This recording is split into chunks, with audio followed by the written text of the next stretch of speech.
Today, Israel takes a big step towards peace.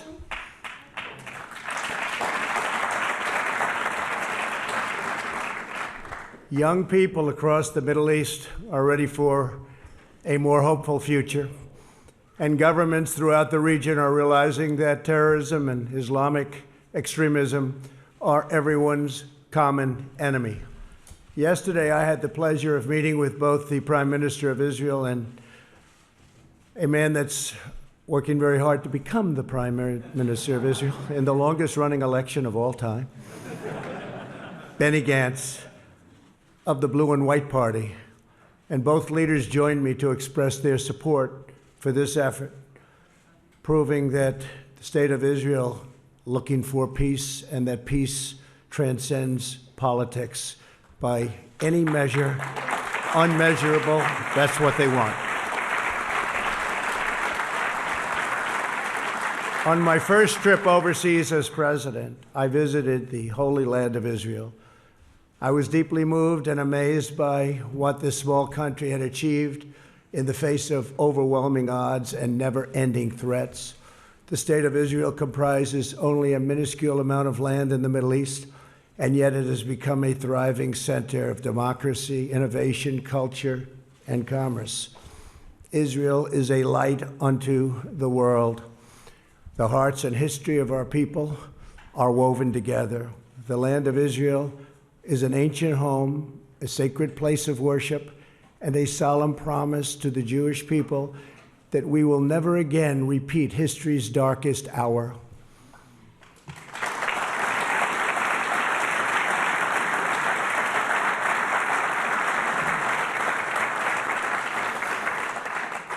During my trip to Israel, I also met with Palestinian President Abbas in Bethlehem.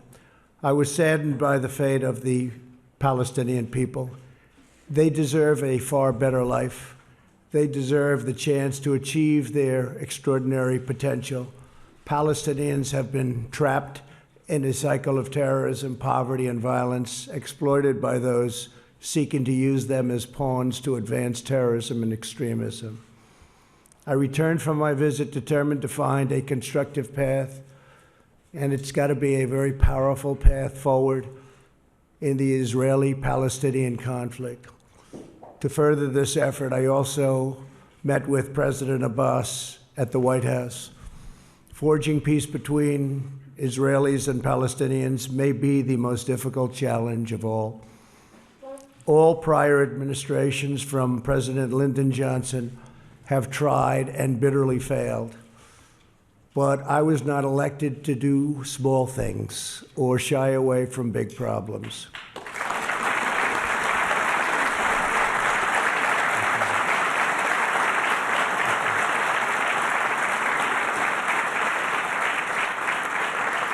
It's been a long and very arduous process to arrive at this moment. On Sunday, I delivered to Prime Minister Netanyahu my vision for peace, prosperity, and a brighter future for the Israelis and Palestinians. This vision for peace is fundamentally different from past proposals. In the past, even the most well-intentioned plans were light on factual details and heavy on conceptual frameworks. By contrast, our plan is 80 pages and is the most detailed proposal ever put forward by far. As I have seen throughout my long career as a deal maker, complex problems require nuanced, fact-based remedies. That is why our proposal provides precise technical solutions to make Israelis, Palestinians, and the region safer and much more prosperous. My vision presents a win-win opportunity for both sides, a realistic two-state solution that resolves the risk of Palestinian statehood to Israel's security. Today, Israel has taken a giant step toward peace. Yesterday, Prime Minister Netanyahu informed me that he is willing to endorse the vision as the basis for direct negotiations, and I will say the general also endorsed and very strongly. with the Palestinians, a historic breakthrough. And likewise, we have really a situation having to do with a race that is taking place right now. It will end, and we have the support, and it's very important to say this, of both parties and almost all people in Israel. They want peace, and they want peace badly.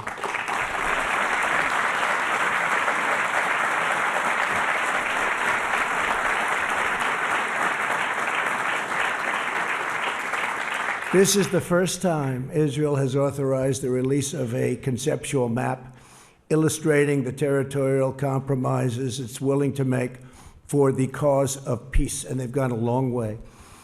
This is an unprecedented and highly significant development. Mr. Prime Minister, thank you for having the courage to take this bold step forward.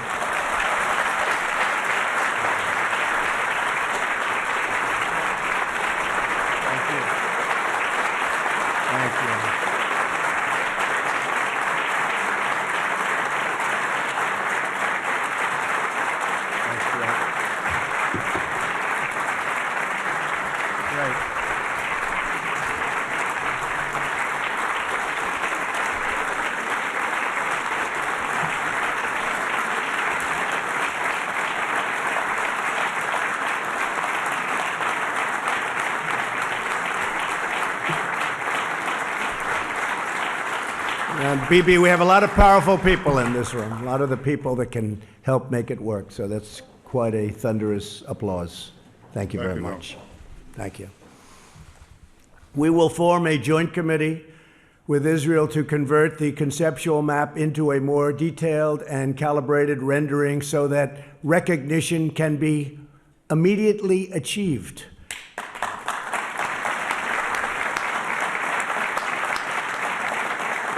We will also work to create a contiguous territory within the future Palestinian state for when the conditions for statehood are met, including the firm rejection of terrorism.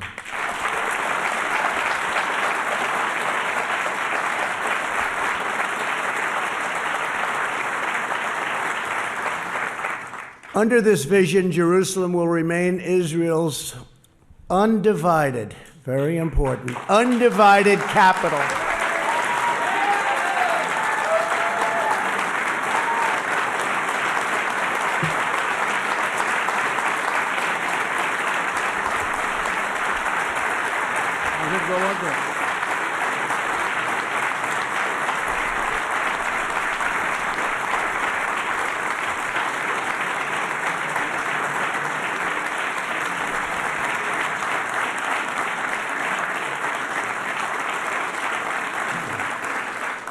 But that's no big deal, because I've already done that for you, right? We've already done that, but that's okay. It's going to remain that way. And the United States will recognize Israeli sovereignty over the territory that my vision provides to be part of the state of Israel. Very important. And crucially, the proposed transition to a two-state solution will present no incremental security risk to the state of Israel whatsoever. We will not allow a return to the days of bloodshed, bus bombings, nightclub attacks, and relentless terror. Won't be allowed. Peace requires compromise, but we will never ask Israel to compromise its security. Can't do that.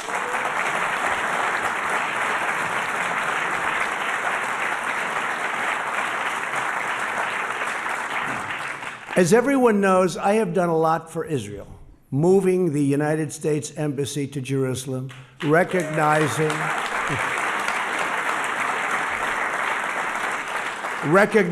the Golan Heights,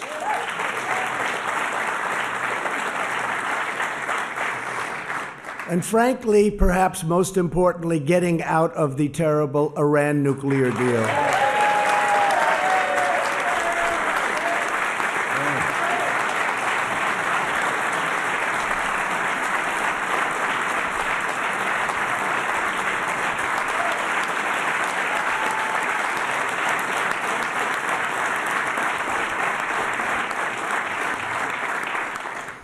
There's a lot of spirit in this room.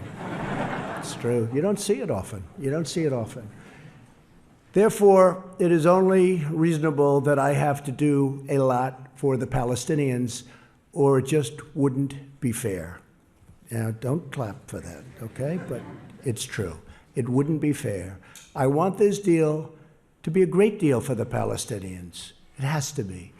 Today's agreement is a historic opportunity for the Palestinians to finally achieve an independent state of their very own. The Palestinian people have grown distrustful after years of unfulfilled promises. So true. Yet I know they are ready to escape their tragic past and realize a great destiny. But we must break free of yesterday's failed approaches.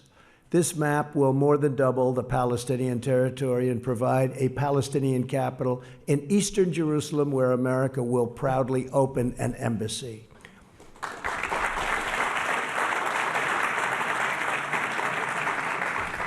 No Palestinians or Israelis will be uprooted from their homes.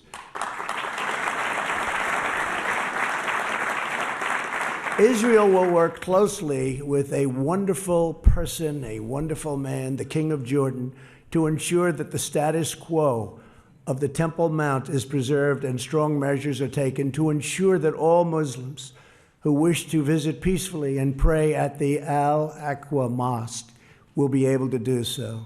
This is a major statement. This is of major importance. And at the same time, our vision will deliver massive commercial investment of $50 billion into the new Palestinian state. You have many, many countries that want to partake in this, and many of them are surrounding. They all want this to happen. Virtually every one of them want this to happen, and I think, Bibi, you know that very well. You're going to have tremendous support from your neighbors and beyond your neighbors. Over the next 10 years, if executed well, 1 million great new Palestinian jobs will be created. Their poverty rate will be cut in half, and their poverty rate is unacceptable now and only getting worse. Their GDP will double and triple, and much-needed hope, joy, opportunity, and prosperity will finally arrive for the Palestinian people.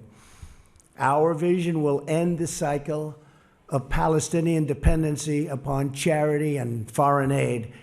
They will be doing phenomenally all by themselves. They are a very, very capable people.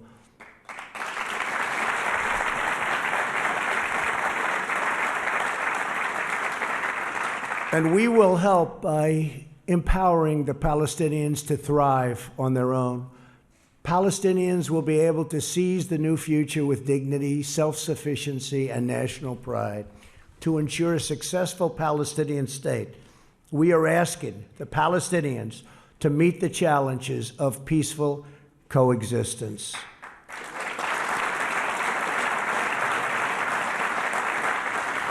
This includes adopting basic laws enshrining human rights, protecting against financial and political corruption, stopping the malign activities of Hamas, Islamic Jihad, and other enemies of peace, ending the incitement of hatred against Israel, so important, and permanently halting the financial compensation to terrorists.